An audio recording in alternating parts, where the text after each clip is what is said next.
Hello everyone, so it's me, your teacher Brasi again. Okay, so yeah, last time we talked about the use of the sign language. Okay, so I just want to share sa ako ang knowledge or ideas about sa ako ang na-learn sa sign language nga gina-use of our beloved deaf community. So, natin gitawag nga FSL or the Filipino Sign Language, natin gitawag nga ESL or American Sign Language, or naapon na sa Japanese Sign Language, or basta daghan nga mga sign language sa different nga countries. So diri sa Philippines, naatay new, no, bag-o nga na-approve nga law nga nagprotect or nag-make nga official na jud ang Filipino Sign Language. So, as you observe, no, diri sa Philippines, ang atong mga deaf diri, they learn kanang, if for example, they will going to write, ang ilahan ng gina-use nga language or ilahan ng gina-use nga kanang mga words is English. Tungod na kay before wala man og Filipino Sign Language.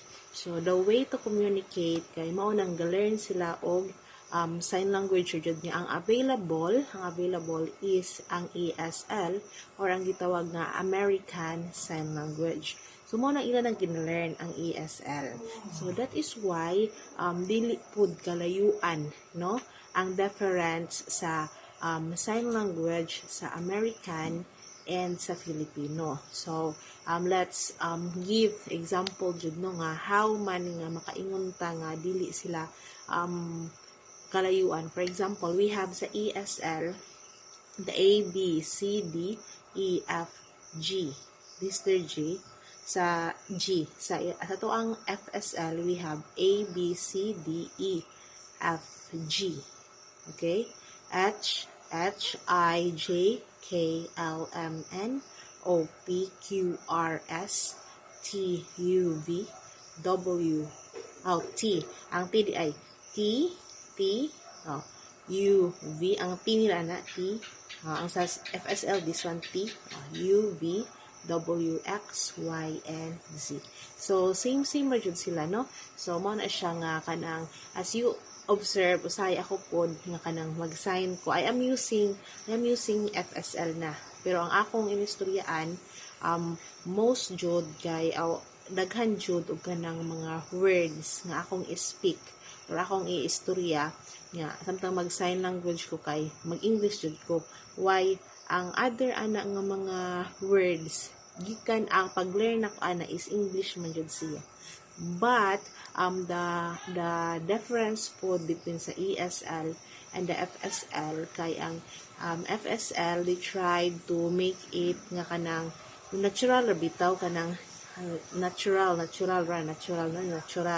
like for example kanang it, this is the sign language sa ESL, this is it, so it.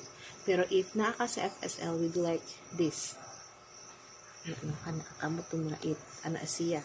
So mao na siya na ay mga kanang mga gamay ra nga difference between sa ESL and sa FSL. Basta kay as you observe, no, pareha dahil sa aton sa Philippines daghan tag different dialect, no, dialect daghan og different pa mga dialect. Now for example, we have Cebuano, Bantayanon, Bisaya, Binisaya, like daghan tag mga dialect, same pud na.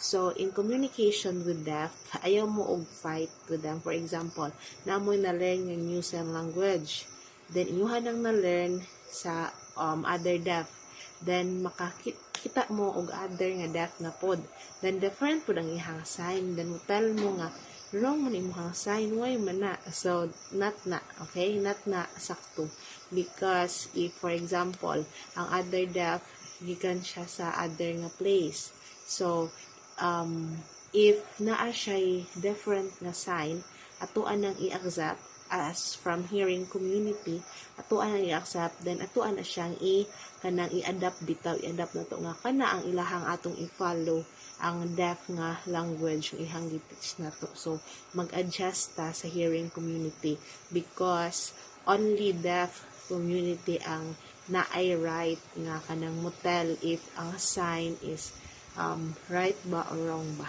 Yun ana sa datingan. So ayaw mo ka-confuse nga nganong different man na or ayaw mo ka nang ka-wonder or mas scared mo. Ingon mo nga kanang example mo arrive mo sa kanang new place, no? New place mo arrive mo dito. Then don't know sign language. Then don't know, wala mo kabalo sa sign language.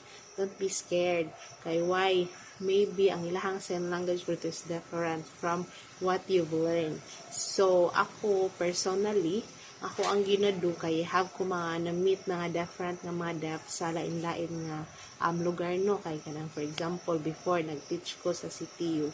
So naay mga different nga mga deaf from different nga places sa Philippines. So what ako ang ginado if mutel sila nga mao ni ang sign ako gana adjust na ako.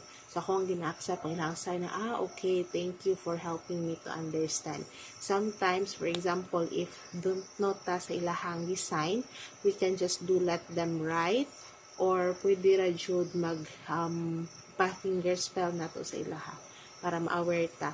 Then if makano na ta sa ato nang adjust nato ang ato ang sign for inang maka-communicate ta sa mga deaf. So again, if for example you want to kanang include bitaw sa deaf community, you want to learn their language, their sign language or the Filipino sign language, ganahan ka ma-learn, you need to adapt or you adjust sa imuhang sign for the deaf community. Tungod kay again, deaf or Filipino sign language is or are the owner of the language. So, ang hearing community, wala tayo mabuhat to accept and to follow. Okay? So, mao to siya. So, again, to sum it up, ang ESL, same jud sila sa FSL na alay gamay nga difference, but karon gina-encourage jud ang tanan to use the FSL.